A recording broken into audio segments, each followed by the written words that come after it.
10th February 2024 और sorry 2025।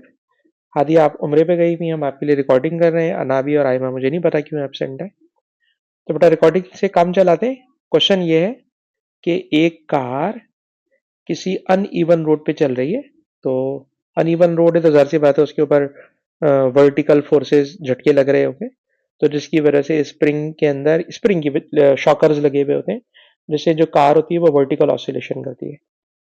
तो आपको कह रहे हैं एनर्जी ऑफ ऑसिलेशन, और अभी तक मैंने आपको एनर्जी ऑफ ऑसिलेशन का कोई फार्मूला पढ़ाया ही नहीं है। मैं जब क्लासेस आपको करा रहा था तो मैंने डिस्प्लेसमेंट का फार्मूला पढ़ाया है आपको, मैक्सिमम वेलोसिटी के बहुत सारे सवाल करे हम लोगों ने, मैक्सिमम एक्सेलरेशन और सिंपल एक्सेलरेशन के भी बहुत सारे क्वेश्चन करे। एनर्जी का कोई क्वेश्चन हम लोगों ने किया नहीं है, तो ये एनर्जी का एक क्वेश्चन है। ठीक है जनाब।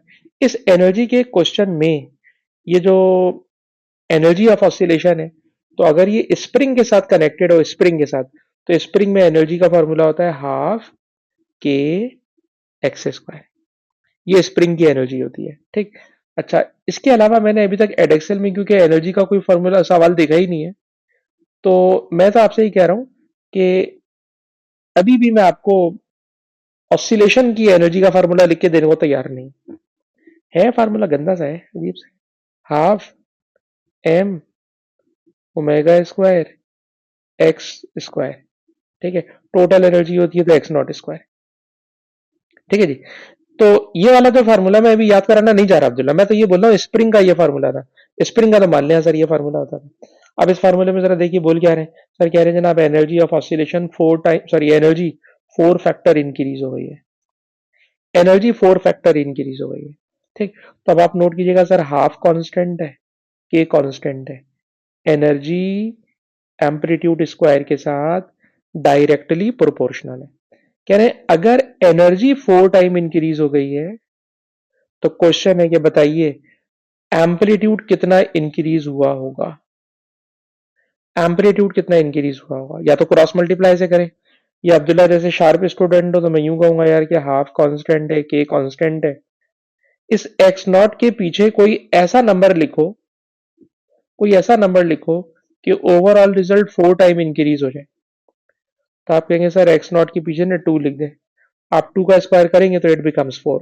तो जब एम्पलीट्यूड 2 टाइम इंक्रीज होगा तो 2 का स्क्वायर 4, एनर्जी 4 टाइम इंक्रीज हो जाएगी। ठीक है जनाब। या एनर्जी जो है ना वो एम्पलीट्यूड स्क्वायर के साथ डायरेक्टली प्रोपोर्शनल है। अगर एनर्जी 4 टाइम इंक्रीज हो रही है तो एम्पलीट्यूड पूछ रहा है कितना इंक्रीज होगा, वो आप क्रॉस मल्टीप्लाई से कर सकते हैं। तो अभी भी मैं आपको अब्दुल्ला ये वाला फार्मूला याद करने के लिए नहीं बोल रहा, जब तक कि मुझे ईयरली पेपर में ये फार्मूला बाकायदा नजर नहीं आ जाता। तो मैंने तो नोट किया है कि आप यहाँ इन्हीं 2 फार्मूले से काम चला रहे हैं। चलने दे भाई इन्हीं 2 से। अच्छा जी, और आगे चलते हैं। ये क्वेश्चन भी हम आपको करा चुके हैं, और बल्कि मैंने लिखा हुआ था कि हमें आपको कहाँ लेके जाना है। तो क्वेश्चन नंबर 9 पे लेके जाना है। क्वेश्चन नंबर 9, ये आ गई थी क्वेश्चन नंबर 9। अरे क्वेश्चन नंबर 9 हम लोगों ने किया हुआ तो है। नहीं, क्वेश्चन नंबर 9 नहीं है सर, ये है क्वेश्चन नंबर 9। ये क्वेश्चन नंबर 9 के अंदर कह रहे हैं कि बताइए जब कभी रेजोनेंस होती है तो रेजोनेंस में हमें क्या नजर आता है, क्या चीज हम देखते हैं। तो सर हम आपको पढ़ा चुके हैं कि जब कभी रेजोनेंस होगी ना तो ऑसिलेशन का एम्पलीट्यूड अनयूजुअली लार्ज हो जाता है। जब कभी रेजोनेंस होगी, हम आपको पढ़ा चुके हैं कि रेजोनेंस में हम कोई ऐसी फ्रीक्वेंसी अप्लाई करते हैं जो फ्रीक्वेंसी नेचुरल फ्रीक्वेंसी के साथ मैच कर जाए, और अगर वो नेचुरल फ्रीक्वेंसी के साथ मैच कर गई तो हम आपको पढ़ा चुके हैं कि जो ऑब्जेक्ट होता है वो इंक्रीज्ड एम्पलीट्यूड के साथ ऑसिलेशन करने लगता है, एम्पलीट्यूड बड़ा हो जाता है। क्वेश्चन नंबर 10 भी हम आपकी क्लास में लास्ट टाइम करा चुके हैं। 11 भी हो चुका है। इसके बाद मैंने लिखा है क्वेश्चन नंबर 14 पे जाना है। ये हम सारे सवाल आपको करा चुके हैं, अलबत्ता ये वाला सवाल मुझे याद है कि लास्ट टाइम मैंने नहीं कराया था। क्वेश्चन ये है कि आपको ये एक्सपेरिमेंट कर रहे हैं। अच्छा, ये वाला सवाल अब्दुल्ला आपको यूनिट 6 में भी बार बार मिलेगा, यूनिट 6 में भी बार बार मिलेगा। क्या सवाल है यार, होता ये कि अगर आप किसी पेंडुलम की ऑसिलेशन का टाइम पीरियड मेजर कर रहे हैं, तो टाइम पीरियड मेजर करने के लिए स्टॉप वॉच को हाथ में पकड़ेंगे, पेंडुलम को रिलीज करेंगे, पेंडुलम ऑसिलेशन कर रहा होगा, उसका टाइम पीरियड आप मेजर कर लेंगे, जिसको मैं कहूंगा मैनुअली टाइम पीरियड मेजर करना। ये तो मैनुअली मेजरमेंट हो जाएगी। लेकिन अगर मैं आपसे कहूं कि मैनुअली मेजरमेंट नहीं लेनी है, बल्कि इसको जरा साइंटिफिक वे से किसी ऐसे तरीके से लेकर आए कि रिजल्ट बहुत एक्यूरेट हो और वगैरह वगैरह, तो उसका तरीका ये होता है कि हम डेटा लॉगर यूज करते हैं, कंप्यूटर और उसके साथ सेंसर लगा देते हैं। ठीक है जनाब। और वो जो सेंसर होता है वो पेंडुलम की मूवमेंट को सेंस करके कंप्यूटर को फीड करता है, और जो कंप्यूटर है उससे हमें सारी रीडिंग्स एक्यूरेट मिल जाती हैं। तो यूनिट 6 में भी बार बार हमें सवाल मिलेगा कि डेटा लॉगर यूज करने का एडवांटेज बताएं। कोई एक एडवांटेज नहीं, एक तो नहीं बोला कि बताइए जनाब एडवांटेज बताएं। तो ये मैंने ऐसे ही तफरी में ये सवाल ना ऐसे बैठा हुआ था, तो मैंने एआई को दे दिया था व्हाट्सएप के ऊपर, जो एआई आता, मैंने कहा बताओ यार सवाल का क्या जवाब है, लिख के दो। तो उसने तो हमें को ज्यादा लंबी लंबी कहानियां सुना दी। इतनी लंबी कहानी तो नॉलेज के लिए सुन ले। कह रहे जो डेटा लॉगर होता है ना, उसके एडवांटेजेस में ये होता है, number one, high speed data collection. मतलब आप समझ रहे हैं, लॉन्ग टर्म मॉनिटरिंग। ठीक है। फॉर एग्जाम्पल इसमें तो पेंडुलम की ऑसिलेशन हो रही है, वो तो खास से ज्यादा बात है, थोड़ी देर में बंद हो जाएगी। लेकिन आपने सेंसर लगा दिया, कंप्यूटर लगा दिया, किसी ऑब्जेक्ट की रीडिंग लेनी है, रात भर रीडिंग लेनी है, वो भाई रात भर रीडिंग लेता रहेगा, लॉन्ग टर्म मॉनिटरिंग करता रहेगा। ठीक है जनाब। रिमोट और इनएसेसिबल लोकेशन, कोई ऐसी रीडिंग लेनी जहां पे आप जा ही नहीं सकते, बहुत दूर से बैठ के रीडिंग लेना चाह रहे हैं, तो वहां पे भी सर कंप्यूटर सेंसर लगा कर आ जाएंगे और वो हमें रीडिंग अच्छी दे देगा। ऑटोमेटिक डाटा कलेक्शन होगी, हाई एक्यूरेसी होगी, हाई प्रेसिशन होगी, मल्टीपल पैरामीटर आपको मेजर करके बता देगा, डाटा एनालिसिस करके दिखा देगा, विजुअलाइजेशन करके दिखा देगा। तो इतना लंबा आंसर नहीं लिखना अब्दुल्ला भाई, इसमें से कुछ आंसर सिंप्लीफाई कर लीजिएगा। और जो एक टीचर का सोल्यूशन जो मैंने आपको इस पेपर का दूंगा, तो उसने इसको बहुत मिनिमम थोड़े से 2-3 जुमलों में सवाल खत्म कर दिया। पर आपको मैंने लंबी इसलिए सुना दी कि ये हमें यूनिट 6 में भी हेल्प करेगा अब्दुल्ला। यूनिट 6 में भी वो बार बार पूछेगा बताइए डेटा लॉगर के फायदे। तो डेटा लॉगर के फायदे में जो मैंने इतने सारे सुना दिए, इनमें से आप जो चाहे एक दो याद कर लेंगे। Now the next question is question number this this is question number 13। This is question number 12। Question number 12 का आंसर करना है। सर क्वेश्चन नंबर 12 में क्या हो रहा है? सर क्वेश्चन नंबर 12 के अंदर पहली बात वो ये कह रहे हैं कि एक स्प्रिंग मास सिस्टम है, उसको हम वर्टिकल ऑसिलेशन करा रहे हैं स्मॉल डिस्प्लेसमेंट देके, और स्प्रिंग हुक्स लॉ को ओबे कर रहा है। Explain why the mass moves with simple harmonic motion. अब आपने ये वाली बात बतानी है कि जो ये जो सिस्टम है, ये सिंपल हार्मोनिक मोशन क्यों कर रहा है। ठीक है जनाब। तो इसको एक्सप्लेन करने के मेरे पास दो मेथड है। एक मेथड तो ये है कि मैं इसको ना मैथमेटिकली प्रूफ करके दिखाऊं। कैसे? जरा मैथमेटिकल देखिएगा। आप कहेंगे जनाब कि स्प्रिंग सिस्टम है, तो स्प्रिंग पे हुक्स लॉ लगाते हैं, और हुक्स लॉ होता है एफ इक्वल टू माइनस के एक्स। सर ये माइनस कहां से आ गया?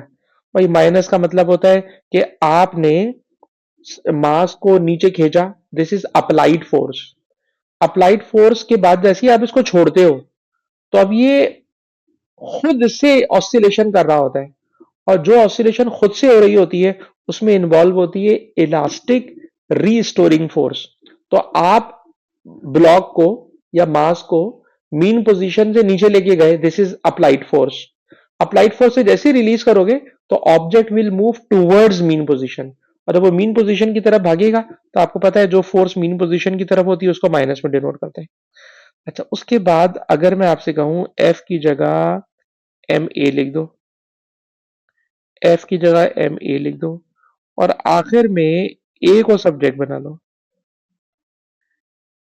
अब आप जानते हो के भी कांस्टेंट है, एम भी कांस्टेंट है, तो इन दोनों की जगह बेटा मैंने लिखा कांस्टेंट, और इक्वल टू के साथ अगर कांस्टेंट लिखा हुआ आ रहा हो ना, तो हम लगा देंगे प्रोपोर्शनैलिटी। तो यही तो सिंपल हार्मोनिक मोशन की इक्वेशन है। तो मेरे ख्याल में कि 2-3 लाइनों की डेरिवेशन करके अब हम बोले कि एज एक्सिलरेशन, स्पेलिंग आप पूरी लिखिएगा, as acceleration is directly proportional to its displacement. Acceleration is directly proportional to its displacement. and directed to opposite and directed in opposite direction and directed in opposite. अब directed के साथ opposite लिखना अजीब सा लगेगा. And directed oppositely so it is SHM. ठीक है ना. तो मैथमेटिकल पार्ट भी मैंने कर दिया और मैंने इंग्लिश में भी कर दिया, पर मैंने मार्किंग स्कीम में देखा उसने खाली इंग्लिश लिखी हुई है, उसने जस्ट इंग्लिश लिखी हुई है. ठीक है, तो ये इंग्लिश आपने यकीनन याद की भी होगी कि SHM की डेफिनेशन है कि एक्सेलरेशन जो होता है वो हमेशा डिस्प्लेसमेंट के साथ डायरेक्टली प्रोपोर्शनल होता है और हमेशा उसकी direction opposite to the displacement होती है.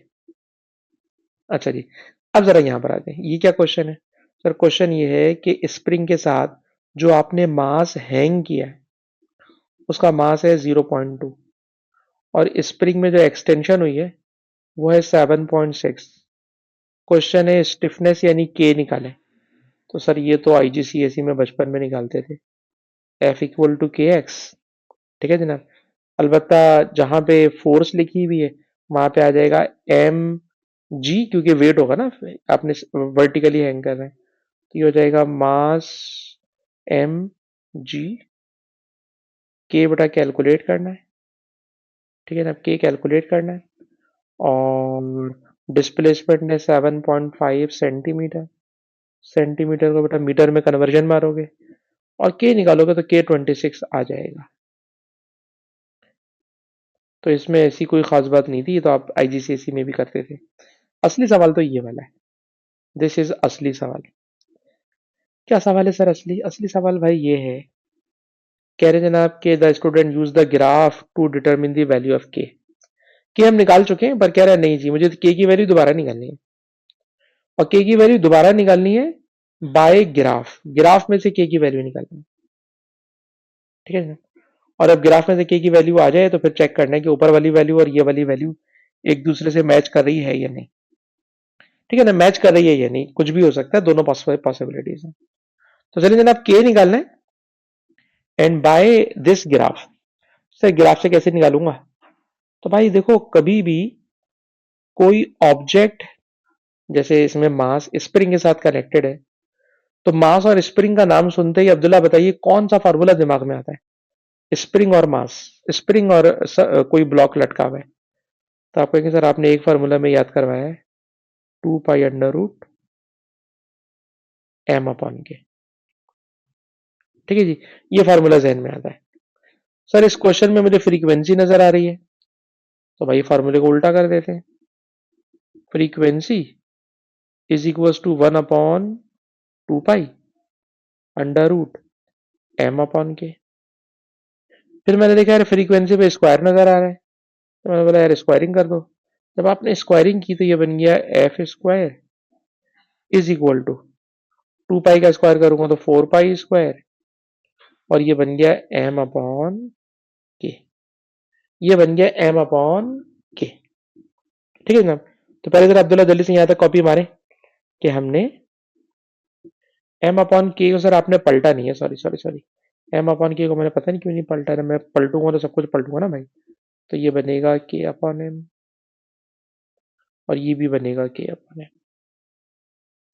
सर के निकालना है, कह रहा है के निकालना है भाई. के को सब्जेक्ट बना ले. सर के को सब्जेक्ट बनाऊंगा ना तो m उधर जाके मल्टीप्लाई होगा, 4π² उधर जाके मल्टीप्लाई होगा और बेटा मैंने के कैलकुलेट करना है.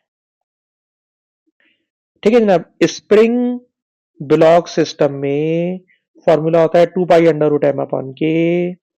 टाइम को मैंने रेसिप्रोकल मार के फ्रीक्वेंसी करा दिया, अंडर रूट खत्म करने के लिए स्क्वायरिंग बोथ साइड कर दिया, के को बेटा मैंने सब्जेक्ट बना लिया. और यहां तक पहुंचने के बाद अब मैंने सोचा इसमें ग्राफ का क्या करूं. तो यार ग्राफ में ये बताइए अब्दुल्ला कि किसी भी ग्राफ का अगर ग्रेडियंट निकालना हो तो हम वाई एक्सिस वाली क्वांटिटी ऊपर लिखते हैं और एक्स एक्सिस वाली क्वांटिटी नीचे लिखते हैं.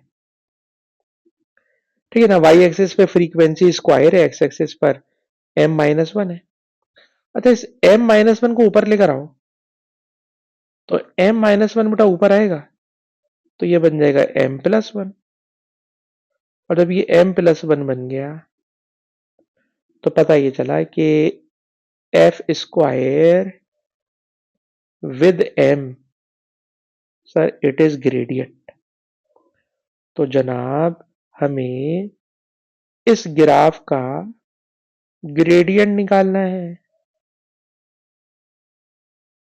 हमें इस ग्राफ का ग्रेडियंट निकालना है। और जब इस ग्राफ का ग्रेडियंट निकाल लोगे तो फिर ग्रेडियंट को मल्टीप्लाई करवाओगे 4 पाई स्क्वायर से। सर ग्रेडियंट के लिए कोई 2-3 अच्छे से पॉइंट ले लें, 2 पॉइंट अच्छे से ले लें जो रीड करने में आसान हो। तो सर एक तो ये वाला पॉइंट ले लें आप, इसका जो एक्स कोऑर्डिनेट है ना वो होगा 0.5, और इसका वाई कोऑर्डिनेट जो होगा ना, अब्दुल्ला यार वाई कोऑर्डिनेट पढ़ के बताओ क्या पढ़ा जाएगा। सर वाई कोऑर्डिनेट इसका पढ़ा जाएगा 0.1, 0.2। सही है अब्दुल्ला, दो डिवीजन पे 0.2 हो गया, और एक्स पर 0 और 1 का हाफ मैंने 0.5 ले लिया। तो ये तो मेरे ख्याल में पहला पॉइंट हो गया। अच्छा, इसी ग्राफ के ऊपर को दूसरा पॉइंट भी हमने लेना है जो रीड करने में आसान हो। तो सर ये वाला पॉइंट ले लें, इस पॉइंट का x हो जाएगा 3 और इसका y हो जाएगा 1.9। ठीक है, तो अब्दुल्ला भाई जरा इसका जल्दी से ग्रेडियंट निकालें, क्योंकि इसमें डिसाइड करना है यार कि सही है या नहीं। ग्रेडियंट निकालें और ग्रेडियंट को 4 पाई स्क्वायर से मल्टीप्लाई कराएं। तो अब्दुल्ला हमें बताइए, मेरे पास सॉल्व नहीं पड़ा हुआ इसका आंसर।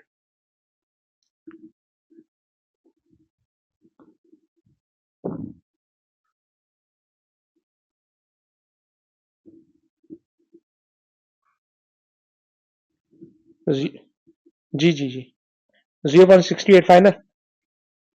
ठीक है, और इसके बाद जब इसको 4 पाई स्क्वायर से मल्टीप्लाई कर रहे हो तो इधर 26 आ रहा था, वहां पे क्या आ रहा है कि 26.85। तो एक्सेप्ट तो नहीं होगा यार, ये तो 27 बन गया। ठीक है, तो मैं तो बोलूंगा it is not consistent with के। ठीक है, हमारा आंसर आया है 27, वो ऊपर आ रहा था 26। खाली 26 आ गया था या उसमें भी डेसिमल वगैरह थे ऐसे कि हम उसको उसके करीब मान लेते। तो उसको भी यार सॉल्व करके बताना अब्दुल्ला। 0.2 इंटू 9.8 डिवाइडेड बाई 7.26.1, तो फिर दूर है यार। ठीक है ना, तो मैं लिखूंगा नॉट कंसिस्टेंट।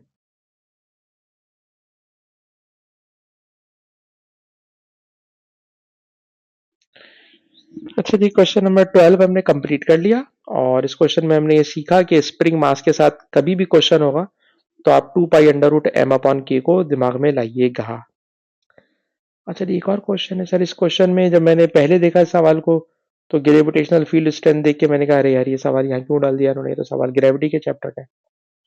फिर आगे जाके पढ़ा तो लिखा हुआ एक पेंडुलम है, उसका टाइम पीरियड टी है और ये जमीन पर है। तो पहले तो हमने उसका जमीन पर टाइम लिखा 2 पाई अंडर रूट L/G।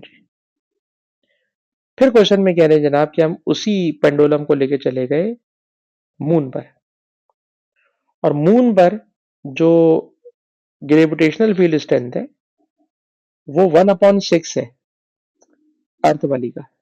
ठीक है ना, मून पर जो ग्रेविटी है वो जमीन वाली ग्रेविटी का 1/6 है।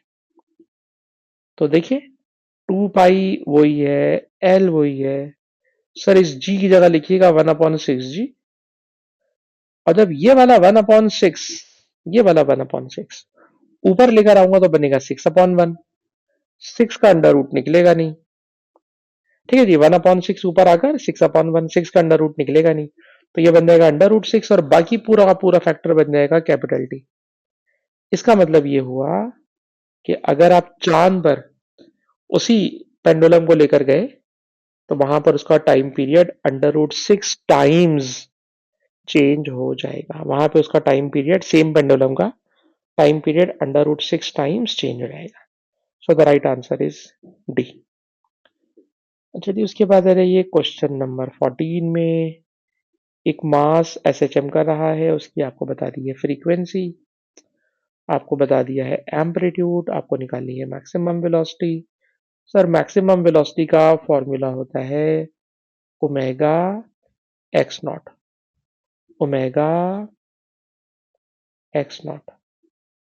ओमेगा जो होता है सर ये 2 पाई एफ होता है, ठीक है। अब 2 पाई एफ, एफ की जगह 0.5 लिखोगे और फिर आप 0.3 लिखोगे, तो क्वेश्चन बहुत ही सिंपल सा है। 2 पाई frequency 0.5, amplitude 0.3, so the right answer is 14C। So the right answer is 14C। उसके बाद है जी क्वेश्चन नंबर 15। क्वेश्चन नंबर 15 में आपको एक्सेलरेशन का ग्राफ दिया हुआ है और टाइम पीरियड पूछ रहे हैं। एक्सेलरेशन का ग्राफ दिया हुआ है और ये एक्सेलरेशन का ग्राफ मास स्प्रिंग सिस्टम के लिए है, ठीक है जनाब। खाली मास लिखा हुआ, बाकी तो कुछ नहीं लिखा। खैर, तो आपको एक ग्राफ दिया हुआ है, इस ग्राफ में से कह रहे हैं टाइम पीरियड निकालें। सर कैसे निकालें? तो भाई एक्सेलरेशन होता है minus omega square x. Acceleration की वैल्यू कोई सी भी आप ले सकते हैं, आपकी मर्जी है। फॉर एग्जाम्पल मैं ये वाला पॉइंट ले रहा हूँ, मैं ये वाला पॉइंट ले रहा हूँ, तो सर इस वाले पॉइंट के ऊपर जो एक्सेलरेशन है वो 3.2 है, और इस वाले पॉइंट के ऊपर जो डिस्प्लेसमेंट है वो माइनस का 0.2 है। और जहां लिखा हुआ है ओमेगा, ओमेगा की जगह लिखिएगा 2 पाई अपॉन कैपिटल टी, क्योंकि हमें टाइम कैलकुलेट करना है। 2 पाई अपॉन कैपिटल टी हमें टाइम कैलकुलेट करना है। तो अब यार टाइम को सब्जेक्ट बनाकर आप आंसर निकाल लोगे, तो मैं इसको सॉल्व करने में फर्दर इंटरेस्टेड नहीं हूं।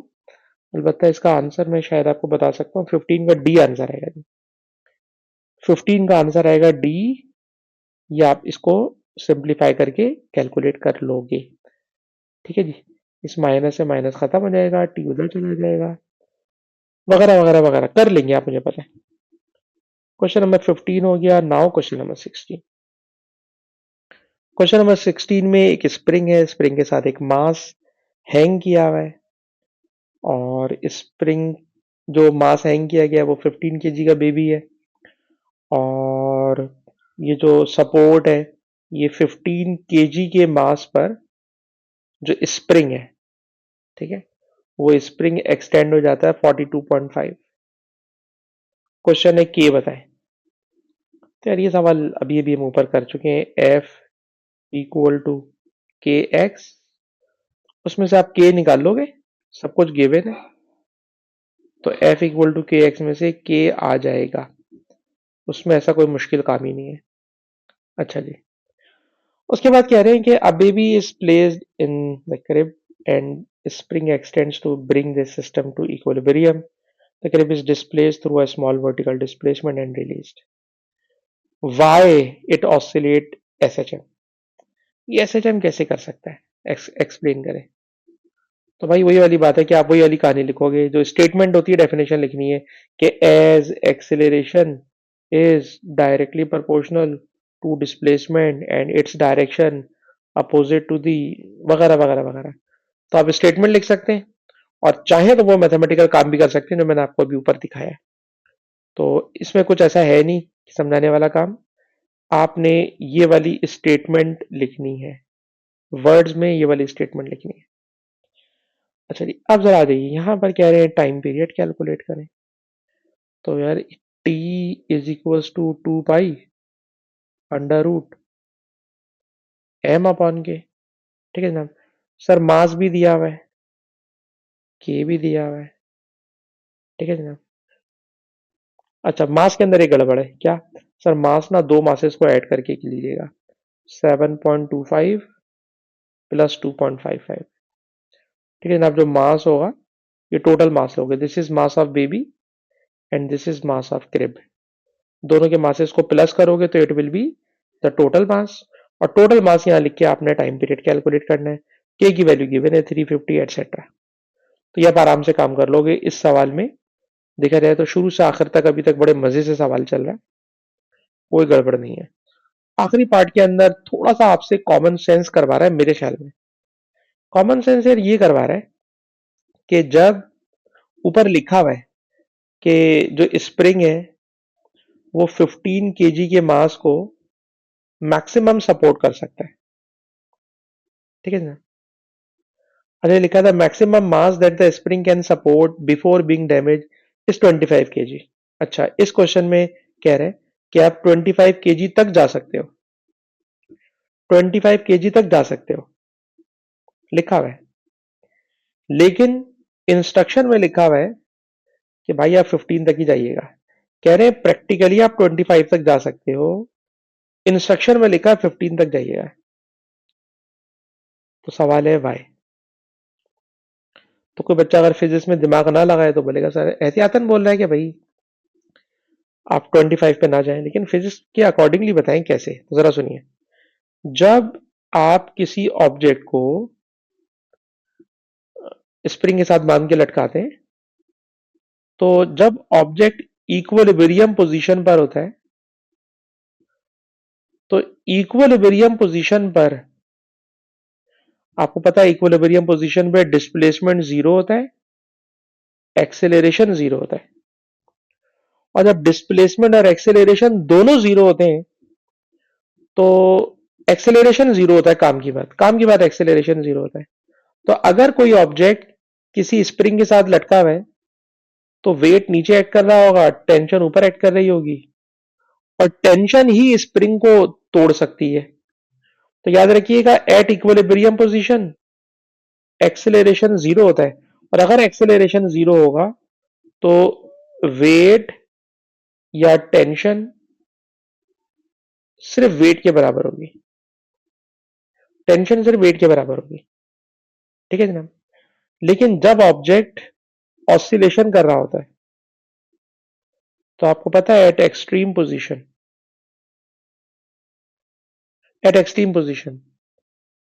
डिस्प्लेसमेंट भी मैक्सिमम होता है, एक्सेलरेशन भी मैक्सिमम होता है। और अगर एक्सेलरेशन मैक्सिमम होगा, तो आपको पता है नेट फोर्स आ जाएगी, और नेट फोर्स बराबर होगी टी माइनस वेट। अब जब आप टी को सब्जेक्ट बनाओगे, तो टी बराबर होगा वेट प्लस एम ए। अगर मैं इसको इस तरफ करके लिखूं तो अच्छा समझा सकूंगा। टेंशन बराबर होगी weight plus M A. Sir आप कहना क्या चाह रहे हैं? मैं कहना ये चाह रहा हूं कि जब ऑब्जेक्ट इक्विलिब्रियम पोजीशन पर होता है ना, तो टेंशन खाली वेट को काउंटर कर रही होती है, लेकिन जब ऑब्जेक्ट एक्सट्रीम पोजीशन पर होता है ऑसिलेशन करते हुए, तो टेंशन वेट के साथ साथ एम ए वाले फैक्टर को भी काउंटर कर रही होती है। और वहां पे क्योंकि एक्सेलरेशन मैक्सिमम होता है, तो मैक्सिमम होने की वजह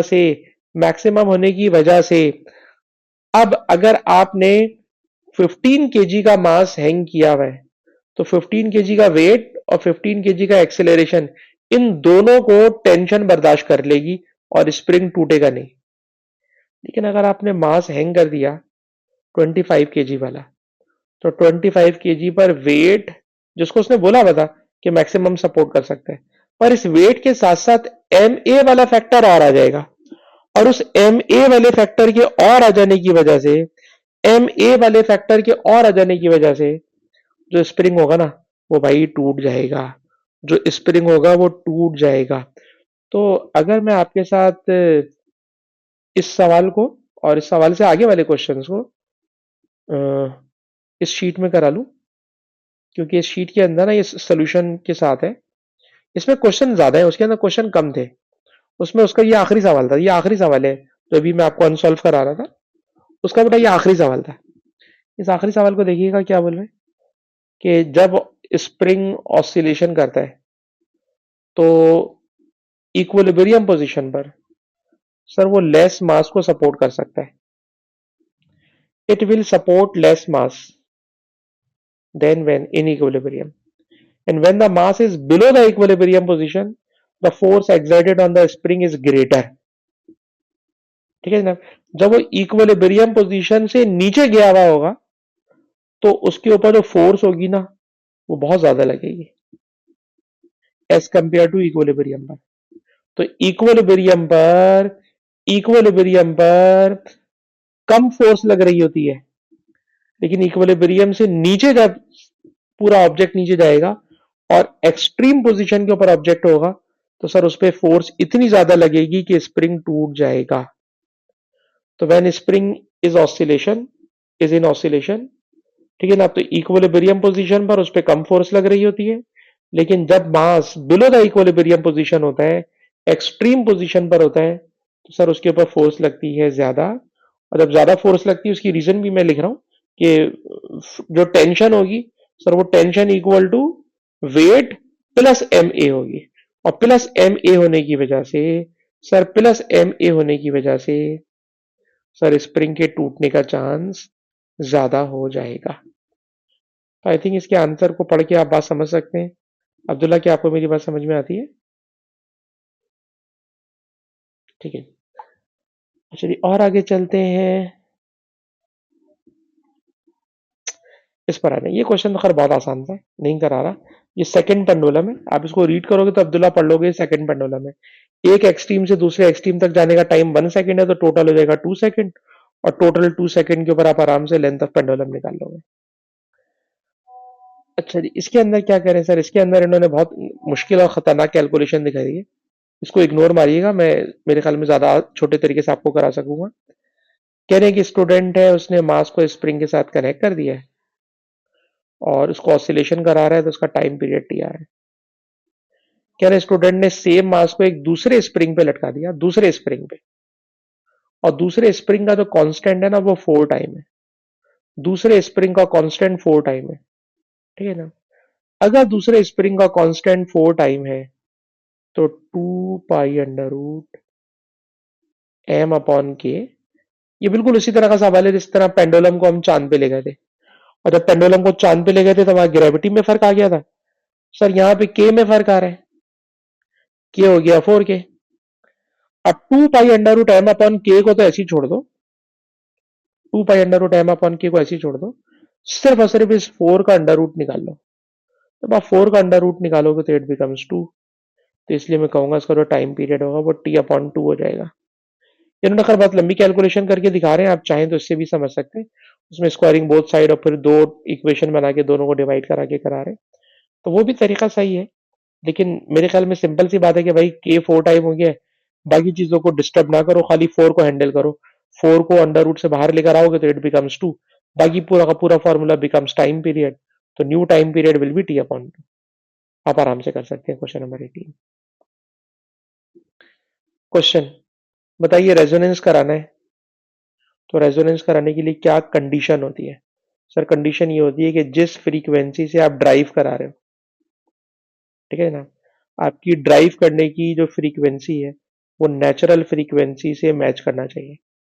जिस फ्रीक्वेंसी से आप ड्राइव करा रहे हो उसकी फ्रीक्वेंसी नेचुरल फ्रीक्वेंसी के साथ मैच करेगी, तो रेजोनेंस हो जाएगी।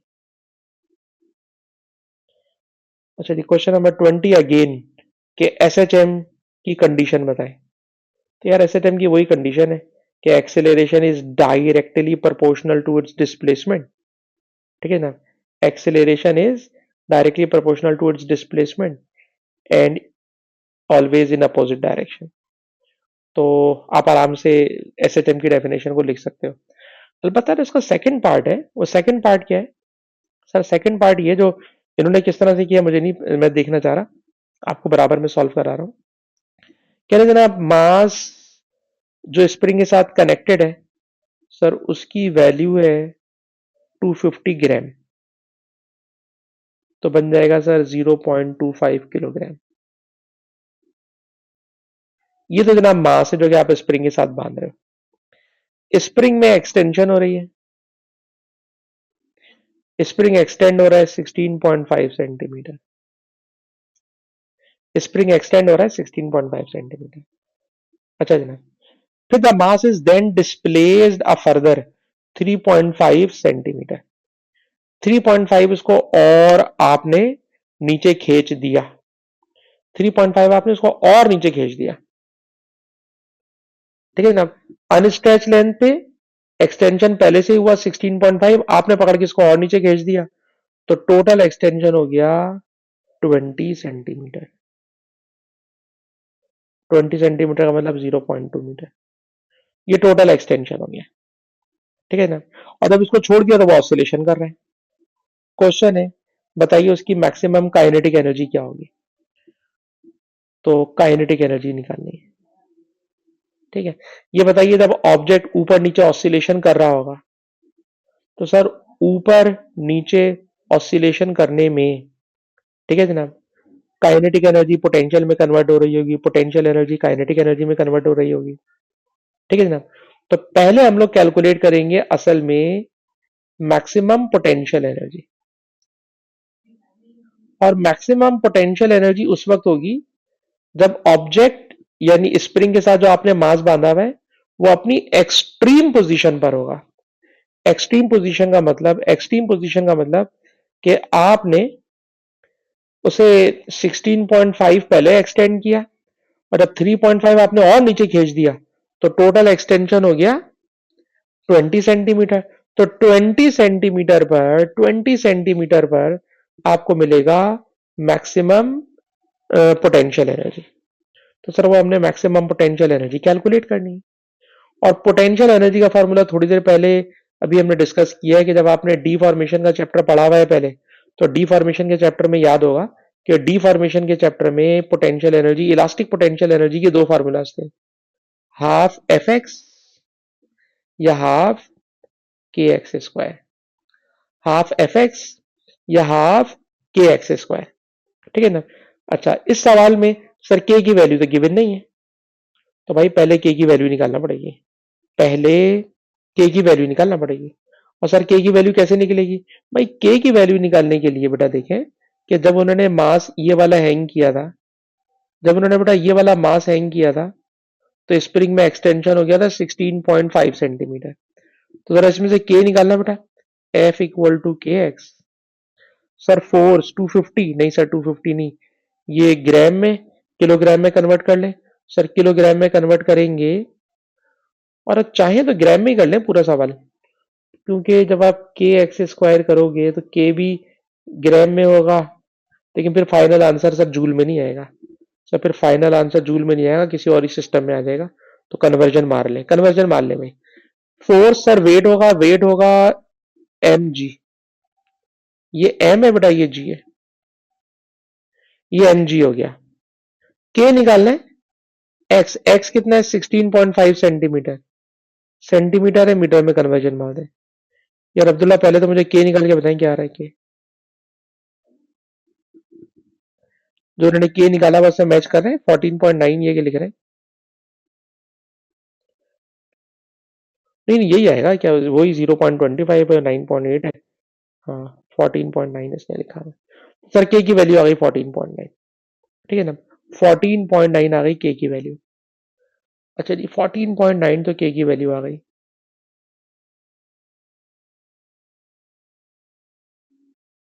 ये आ गई 14.9। ठीक है, अब चाहिए मैक्सिमम पोटेंशियल एनर्जी के लिए मैक्सिमम एम्पलीट्यूड। और मैक्सिमम एम्पलीट्यूड कितना होगा? तो यार मैक्सिमम एम्पलीट्यूड जो होगा ना वो ये ले रहा है यार 3.5 सेंटीमीटर। मुझे तो समझ में नहीं आ रहा है 3.5 सेंटीमीटर लेना। रुक जाए, जब मैंने इसको स्प्रिंग के साथ बांध के लटकाया तो स्प्रिंग विद मास जिस जगह पर आ गया it is it's mean position. सही बात है, ये इसकी मीन पोजीशन है सर। जहां पर वो आ गया, स्प्रिंग बांध के आ गया, वो इसकी मीन पोजीशन है। उस मीन पोजीशन से जो फर्दर एक्सटेंशन हुआ है वो 3.5 सेंटीमीटर है। तो जो फर्दर एक्सटेंशन हुआ है वो 3.5 सेंटीमीटर है। सर सेंटीमीटर है, सेंटीमीटर को मीटर में कन्वर्ट कर लें। ठीक है ना, और इस तरह हम कैलकुलेट कर लेंगे मैक्सिमम इलास्टिक पोटेंशियल एनर्जी। और जब मैक्सिमम इलास्टिक पोटेंशियल एनर्जी आ जाएगी तो सर उसका रिजल्ट आ रहा है 9.13 एक्सपोनेंट माइनस 3 जूल। और जो मैक्सिमम पोटेंशियल एनर्जी होगी सर वही मैक्सिमम काइनेटिक एनर्जी होगी, क्योंकि काइनेटिक और पोटेंशियल दोनों एक दूसरे में इंटर कन्वर्टेबल होती हैं, एक दूसरे में कन्वर्ट हो रही होती हैं। और मैंने आपको बताया था कि आपके यहाँ एक्सेल बोर्ड में kinetic energy, potential energy, total energy का फॉर्मूला नहीं है, तो ये आपको इसी पे घुमाएगा कि यही फॉर्मूला यानी हाफ के एक्स स्क्वायर वाला फॉर्मूला, सर यही फॉर्मूला यूज करवाएगा काइनेटिक एनर्जी के लिए, यही पोटेंशियल एनर्जी के लिए, यही टोटल एनर्जी के लिए। बस ख्याल करना पड़ेगा कि मैक्सिमम पोटेंशियल एनर्जी हमें मिलती है एट एक्सट्रीम पोजीशन और मैक्सिमम काइनेटिक एनर्जी हमें मिलती है एट इक्विलिब्रियम पोजीशन। ठीक है जनाब। और जब कोई ऑब्जेक्ट एक्सट्रीम पोजीशन पर होता है तो उसमें पोटेंशियल एनर्जी मैक्सिमम होती है, काइनेटिक एनर्जी जीरो होती है।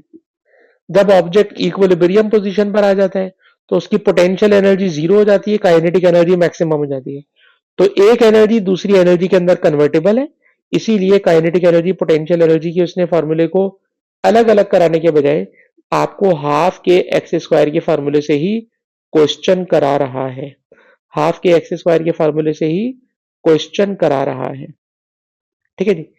अच्छा जी अब्दुल्ला, इसको हम यहीं पे स्टॉप करेंगे क्योंकि जो इससे अगला वाला पार्ट है ना, इस अगले पार्ट में ग्राफ बनाना है। ग्राफ बनाने के लिए काफी मेहनत करना होगी, समझाने के लिए इतना सिंपल नहीं है जितना सिंपल उन्होंने नीचे लिख दिया। तो अगली क्लास में यानी कल की क्लास में इंशाल्लाह हम इसको और अच्छे तरीके से आपको एक्सप्लेन करके देंगे। अलबत्ता रिकॉर्डिंग बंद कर रहे हैं।